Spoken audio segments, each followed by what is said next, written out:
Assalamu alaikum wa rahmatullahi wa barakatuh. On avait vu auparavant al-waqfu al-ja'iz, l'arrêt qui est permis. Donc on a parlé d'un symbole qui se retrouve dans le Coran qui indique un arrêt. Donc al-jim, cela indique que l'arrêt est permis. Ici nous allons voir une autre lettre qui est al-mim, la lettre mim. Cela indique al-waqfu al-lazim, l'arrêt impératif.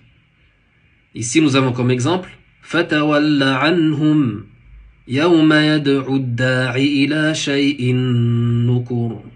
Ici pourquoi il est impératif que de s'arrêter.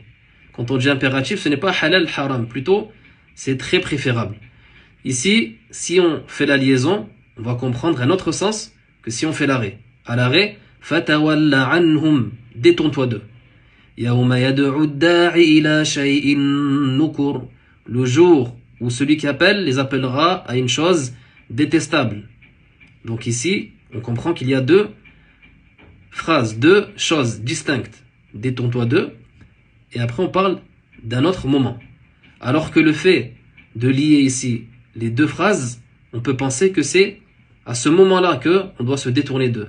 Si on dit fatawalla anhum yawma yad'u ad-da'i ila shay'in nukur, on comprend détourne-toi d'eux le jour où il se passera cela. Et c'est pas ce qui est voulu ici par le verset. Donc ici, il est très préférable que de s'arrêter. Et si la personne fait la liaison, elle ne prend pas de péché, mais elle n'est pas en train vraiment de apporter le sens voulu au verset. هذا والله تعالى أعلى وأعلم.